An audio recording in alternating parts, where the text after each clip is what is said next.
हार के बाद उद्धव ठाकरे फिर से ये कोशिश कर रहे हैं कि कैसे भी करके फिर से वो अपनी पार्टी को खड़ा कर सके। लेकिन ऐसा लग रहा है जैसे संजय राउत उद्धव ठाकरे की पार्टी को खत्म करके ही मानेंगे।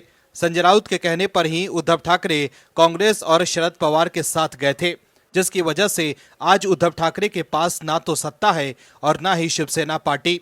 उद्धव कोशिश कर रहे हैं कि फिर से बीजेपी के साथ रिश्ते ठीक करें।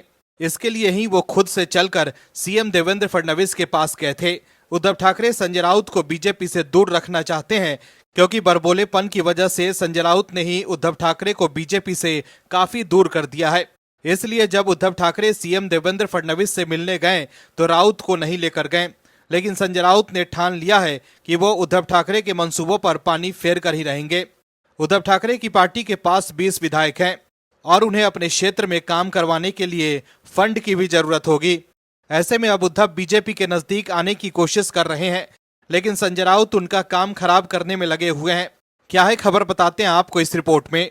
दरअसल हाल ही में उद्धव ठाकरे और आदित्य ठाकरे ने सीएम देवेंद्र फडणवीस से मुलाकात की थी, जिसके बाद उन्होंने वीर सावरकर को लेकर राहुल गांधी को भी नसीहत दे डाली थी कि अब उन्हें सावरकर पर बोलना बंद कर देना चाहिए। वहीं दूसरी तरफ संजय राउत लगातार बीजेपी के खिलाफ बयानबाजी कर रहे हैं। शायद इसलिए ही उद्धव ठाकरे राउत को अपने साथ नहीं लेकर गए थे जब वो सीएम फडणवीस से मिले थे। दरअसल शिवसेना यूबीटी नेता संजय राउत ने कहा है कि हाल ही में पेश किया गया एक राष्ट्र एक चुनाव विधेयक देश के संघीय ढांचे को नष्ट करने का प्रयास है। उन्होंने बीजेपी पर चुनाव में सबसे अधिक धन खर्च करने का भी आरोप लगाया। उन्होंने कहा कि हमने इसका विरोध किया है। ये हमारे देश के संघीय ढांचे को नष्ट करने का प्रयास है। ये विधेयक इसलिए पेश किया गया है ताकि राज्यों और देश की राजनीतिक शक्ति एक व्यक्ति के पास रहे। चुनाव में सबसे अधिक धन खर्च करने वाली पार्टी भाजपा होगी। वहीं डॉक्टर अंबेडकर पर केंद्रीय गृह मंत्री अमित शाह की टिप्पणी पर प्रतिक्रिया देते हुए संजय राउत ने इसे बाबा साहेब अंबेडकर का अपमान करार दिया और कहा कि विपक्ष उनसे राज्यसभा में की गई इस टिप्पणी के बारे में पूछेगा। राउत ने कहा कि उनके पास और क्या है, अमित शाह और पीएम मोदी जी। उनके पास गांधी परिवार को निशाना बनाने के अलावा कुछ भी नहीं बचा है। हम अमित शाह से पूछेंगे कि उन्होंने राज्यसभा में बाबा साहब भीमराव अंबेडकर का अपमान कैसे किया।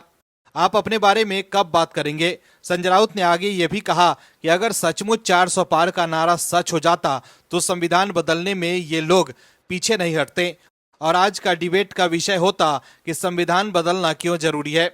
उन्होंने आरोप लगाया कि बीजेपी का एजेंडा संविधान के मूल ढांचे को बदलना है। उन्होंने कहा कि देश में लोकतांत्रिक संस्थाओं पर बीजेपी का नियंत्रण बढ़ गया है। जहां भी जाओ वहां मोदी के लोग बैठे हैं। उन्होंने कहा कि बीजेपी के संविधान के प्रति प्यार में असली भावना की कमी है। वहीं शिवसेना उद्धव गुट के सांसद संजय राउत ने यह भी कहा कि महाराष्ट्र के नए कैबिनेट में शामिल नहीं किए जाने से महायुति के कुछ नेता नाराज हैं, लेकिन देवेंद्र फडणवीस के नेतृत्व वाली सरकार पर इसका कोई असर नहीं पड़ेगा। दर्शकों, संजय राउत बीजेपी पर निशाना तो साध रहे हैं, लेकिन ये भी जानते हैं कि बीजेपी की सरकार पर कोई खतरा नहीं है। दर्शकों, फडणवीस के पास जाकर उद्धव ठाकरे ने तो संकेत दे दिया है कि वो बीजेपी से फिर से दोस्ती कर सकते हैं। उद्धव ये भी जानते हैं कि उनके विधायकों को फंड की जरूरत होगी, इसलिए अब वो सीएम फडणवीस से पंगा नहीं ले सकते हैं और अब वो बीजेपी के साथ दोस्ती का हाथ बढ़ा रहे हैं। लेकिन क्या संजय राउत ऐसा होने देंगे, ये बड़ा सवाल है। Bureau report, OMH news. आप दर्शकों से विनम्र निवेदन है कि चैनल को सब्सक्राइब जरूर करें।